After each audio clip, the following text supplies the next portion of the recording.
Good evening to members of the Texas Legislature who join us tonight virtually, and to my fellow Texans. As we gather tonight, I can tell you the state of our state is brimming with promise.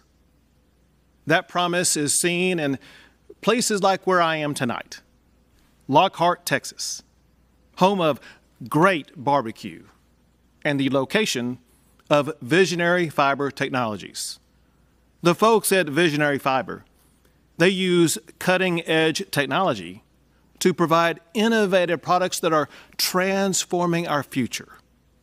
They exemplify the tenacity of Texans, going to work to earn a living, going to work to make a difference, persevering during challenges, prospering because of the entrepreneurial spirit that is so unique to Texas. Now, looking back, it's clear. 2020 was a year unlike any in our lifetime, not just for Texas and America, but for the entire world. I've seen firsthand the personal hardships and the pain that we have all endured. Our hearts are with those who have suffered from COVID, and we mourn for every single Texan who lost their lives to the virus. We pray to God that their families will heal from the hurt of losing a loved one. And we also pray for all of the Texans who are still recovering from COVID. And we are grateful that this week, more than 2 million Texans have recovered from COVID. Now, to say the pandemic is a challenge is an understatement. But to say that it has been a reversal of who we are as Texans is a misstatement. Texas remains the economic engine of America, the land of unmatched opportunity, and our comeback is already materializing. Texas has added new jobs for 8 months in a row. In December alone, Texas added more than 64,000 new jobs. Texans are returning to work. Students are returning to school. Families are reestablishing routines. With each passing day of more vaccinations and increased immunity, normalcy is returning to Texas. But it has not been easy. In times of adversity, there will always be heroes who rise above the challenges we face. Our communities are filled with those heroes. Heroes who summon the strength and the perseverance to fight. Fight not just for themselves or their families, but for their neighbors, their communities, and even complete strangers. Think of our nurses and doctors, the food servers, the hospital janitors. Think of the truck drivers, grocery clerks, small business owners, and so many Texans who labor on the front lines. Think of our farmers and the ranchers who provide the food that is so desperately needed. Think of Texans like Eliana Gill. Eliana is a nurse at Ascension Seton Medical Center in Austin. She volunteered to go be on the front line in the hospital's COVID unit. Eliana is like so many healthcare workers across the state who did not hesitate to answer the call. There are Texans like Amruth Nandish and Southwick Salati, 2 high school students who launched Telemedicine. Telementors is a virtual mentorship and tutoring program for children of those frontline workers. And there is Navy veteran Rhodesia Scott. Now get this. Rhodesia opened a brick and mortar beauty supply store in the middle of the pandemic. It's named Lynn's Beauty Depot in DeSoto. She became a lifeline to other entrepreneurs when she launched Small Business Saturdays, allowing other businesses to use her store to sell their products. These Texans typify what we have witnessed across our state, from East Texas to El Paso, from the Panhandle to Brownsville. Texans have shown grit, resilience, and compassion throughout the entire pandemic. These are hard-working Texans. Hard-working Texans are at the forefront of our agenda this legislative session as we build a healthier, safer, freer, and more prosperous state. Now, we've already seen what Texas can achieve when we create an environment that promotes freedom and empowers the people to succeed. Get this. Texas has been ranked the #1 state for business for 16 straight years. For the past 8 years, we led the nation in economic development. And we have led America in exports for 18 straight years. The Texas model. It inspires entrepreneurs and innovators and attracts job creators from across the entire country. Think about this. In the past year, Fortune 500 companies like Hewlett-Packard Enterprise moved their headquarters to Spring, Texas, which is just outside of Houston. Oracle moved its headquarters to Austin, Texas, where it already had a campus. And Charles Schwab moved its headquarters to Westlake, Texas, which is between Dallas and Fort Worth. We are proud that these businesses now call Texas home. And transformational leaders like Tesla picked Texas for their next generation of innovation. But it's not just large cities that benefit. For example, in Amarillo, they are seeing the most economic development activity in the last 30 years.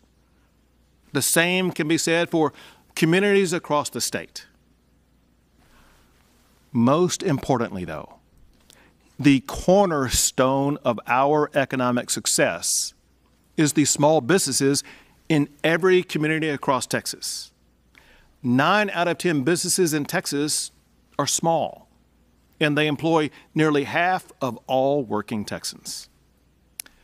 Because of their prowess, this time last year, Texas was #1 in America for the most new jobs. With their effort this year, Texas will once again lead the nation in job creation.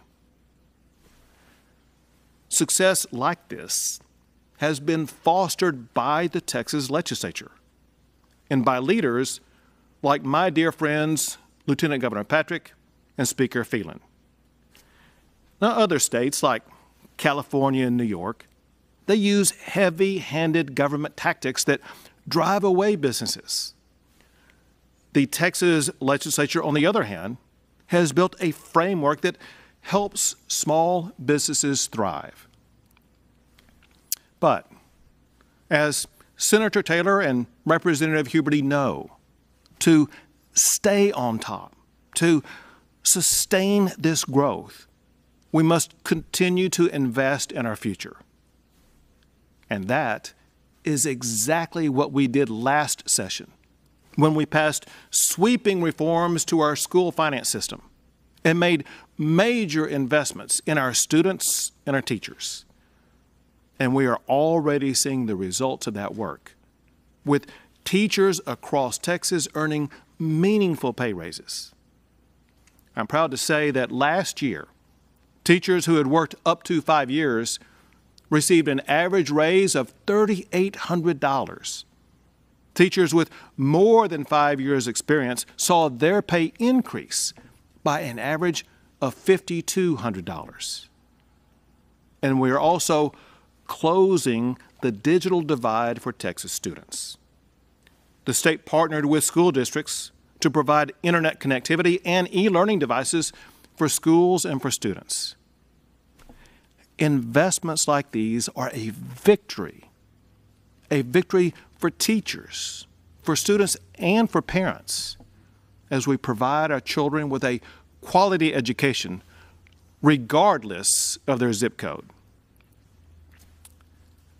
This session, we must continue to fund education as we promised.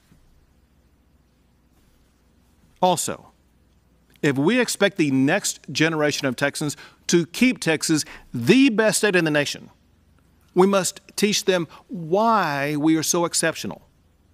We must educate them what it means to be an American and what it means to be a Texan. So we must bolster civics education in our classrooms and ensure that every child learns the values of freedom, good governance, and patriotism. This session must also be used to ensure a healthier Texas. The most pressing health priority is to help Texans recover from the pandemic. As we continue to combat the pandemic, we do so with better tools, more knowledge, plus medical improvements that are helping us move beyond this challenge. And for that, I want to thank Chief Nim Kidd and Dr. John Hellerstedt.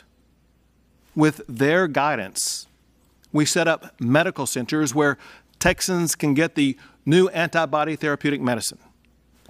This medicine is incredible.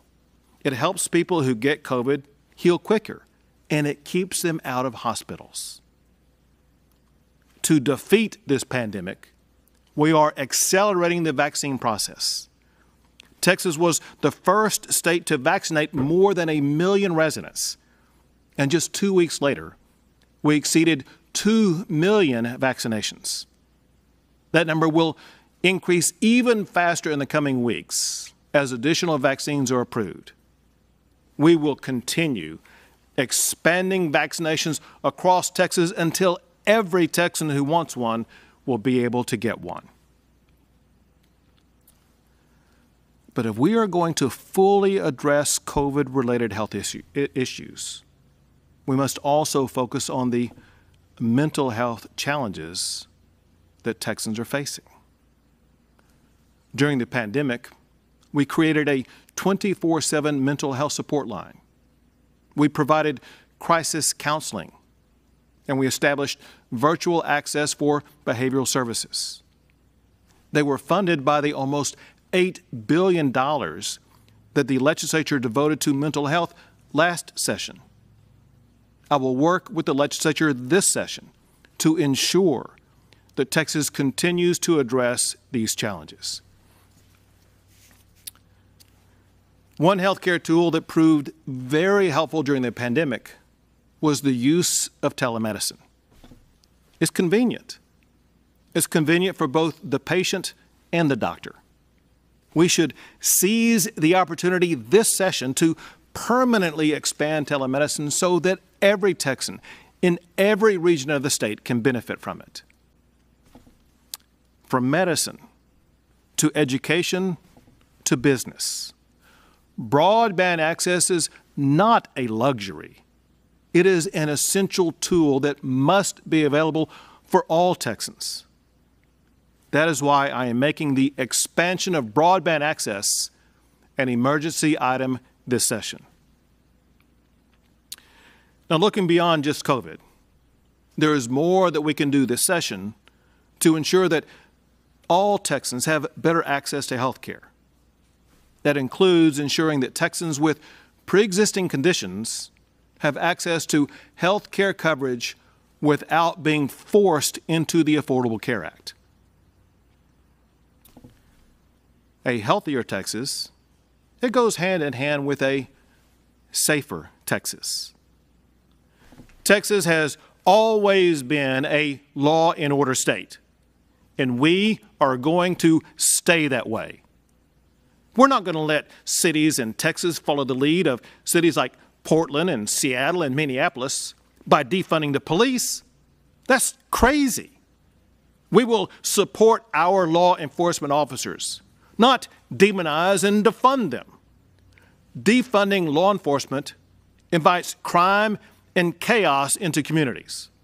It risks the lives and livelihoods of innocent people. To keep Texans safe and to discourage cities from going down this dangerous path, we must pass laws that prevent cities from defunding police. This issue is so urgent, I am making it an emergency item this session. Public safety is also at risk because of a broken bail system. A broken bail system that recklessly allows dangerous criminals back out onto our streets. Too many Texans like Damon Allen have been murdered because of our broken bail system. Damon Allen was a state trooper who was gunned down during a traffic stop.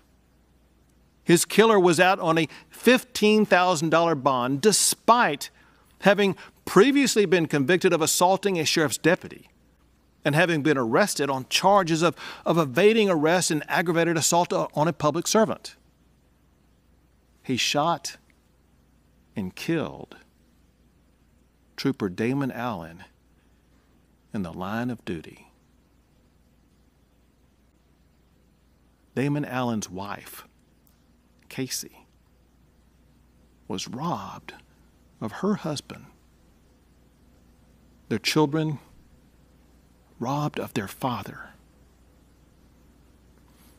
To fix our flawed bail system and to keep dangerous criminals off our streets, I am making the Damon Allen Act an emergency item this session. At the same time, we cannot ignore the need to improve policing.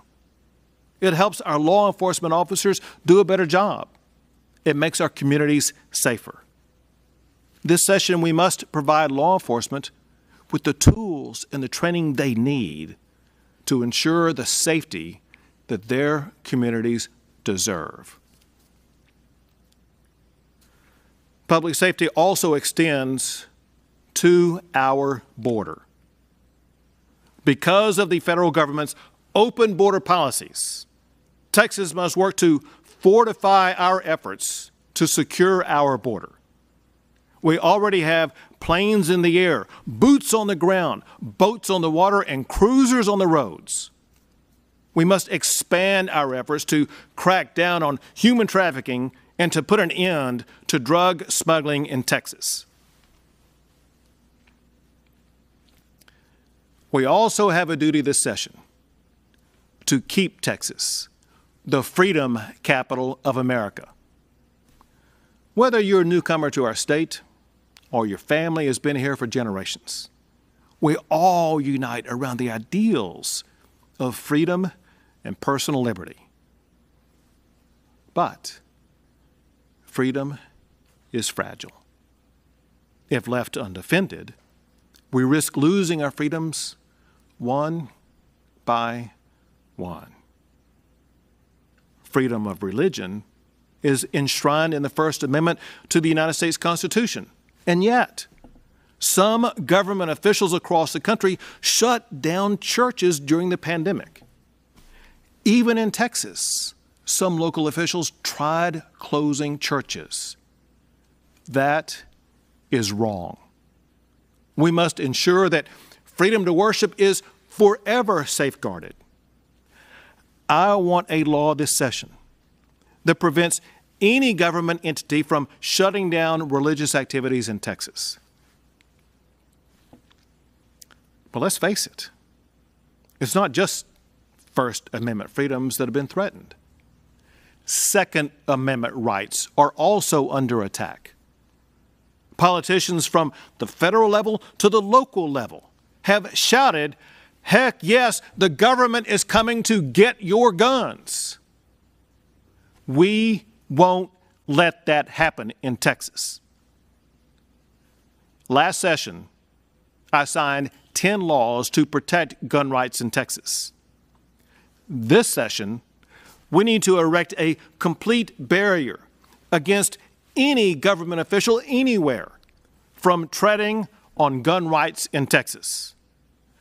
Texas must be a Second Amendment sanctuary state. Life, liberty, and the pursuit of happiness. Those are guaranteed rights on which our founders established our country. The sentence in the Declaration of Independence that lists those three rights is followed by this, and I quote, "To secure these rights, governments are instituted among men, deriving their just powers from the consent of the governed." Now, precisely what the governed consent to should never be in doubt. That is why the integrity of elections is so essential to our democracy. One thing that all of us should agree on, whether you are a Republican, a Democrat, or an independent, is that we must have trust and confidence in the outcome of our elections. That is why election integrity will be an emergency item this session. The most precious freedom of all is life itself. Our Creator endowed us with the right to life. And yet, millions of children lose their lives every year before they are even born. Estimates show that more than 40 million babies lost their lives to abortion in 2020. That's shocking. It's horrifying. It must end. I have signed 11 laws that protect innocent lives, but more must be done. This session, we need a law that ensures that the life of every child will be spared from the ravages of abortion. And we should make explicit what should be obvious. No unborn child should be targeted for abortion on the basis of race, sex, or disability. Next, another important issue is helping the millions of businesses and workers who have been impacted by the pandemic. To say the very least, we must balance the state budget without increasing taxes. I want to thank Senators Nelson and Hinojosa, as well as Representatives Capriglione and Longoria, for their financial stewardship this past year to put Texas in a position to be able to achieve those goals. But listen, there's far more to do to help business owners and their employees. They have gone above and beyond throughout the pandemic to open and to operate safely. And yet, those same businesses now face the crosshairs of lawsuits. Texas businesses that have operated in good faith shouldn't have their livelihoods destroyed by frivolous lawsuits. I'm asking the legislature to quickly get a bill to my desk that provides civil liability protections for individuals, businesses, and healthcare providers that operated safely during the pandemic. This is an emergency item this session. We must also ensure that in the event another pandemic ever strikes again, families and businesses will never again face the financial consequences they experienced in 2020. I will continue working with the legislature to find ways to navigate a pandemic while also allowing businesses to remain open. We must find solutions that allow all Texans to enjoy the unique prosperity that comes with being a Texan. Now, the pandemic has revealed what makes Texas great, as well as ways that we can make it even better. Texas prides itself on low regulations, but our response to the crisis revealed even more regulations that can be cut. For example, we suspended a number of regulations to help Texans navigate challenging times. That included measures like helping our restaurants by allowing them to sell alcohol to go, and allowing Texans easier access to doctors through the use of telemedicine. Some of those ideas are worth keeping. That's why I'm asking the legislature to make permanent some of the regulatory relief that are authorized. This will cut red tape and unleash the full might of the Texas economy. And speaking of the Texas economy, it has now grown so big, if Texas was its own country, we would now have the 9th largest economy in the entire world. There is no brand more powerful than Made in Texas. I want the hard-working Texans who built that brand to know you have a governor who has your back. Products that are made with the Texas brand should be made by Texans. We must protect Texas jobs for Texas families. Employers should be hiring Texans when they fill job openings. If job training skills are needed, the state will work to provide them. We've already supported job training programs that have achieved remarkable success. I met Stacia Brightman from the Houston area. Just a few years ago, she was homeless. That changed after she went through the job training program at S&B Engineers and Constructors, and she began to work her way up the ranks. In just a few years, she went from being homeless to becoming a home owner.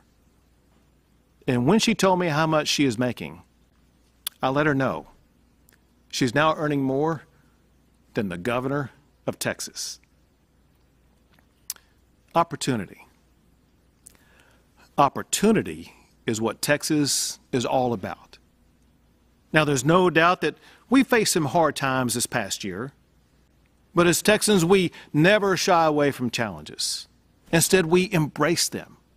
We adapt and overcome and grow stronger as a result. This session, the legislature can continue that legacy. We can help Texans across our state exit this chapter even stronger. We can help them achieve the boundless opportunities that exist only in Texas. And just as Texans have united and put their differences aside to support one another through the pandemic, we in the Capitol must also come together to work on their behalf. We must seize this opportunity to make our state healthier, safer, freer, and more prosperous for all who call Texas home. The First Lady, Cecilia Abbott, she joins me in saying thank you to our fellow Texans who work every single day to make our state the greatest in America. We pray that God blesses you and guides you, and we pray that God forever blesses the great state of Texas.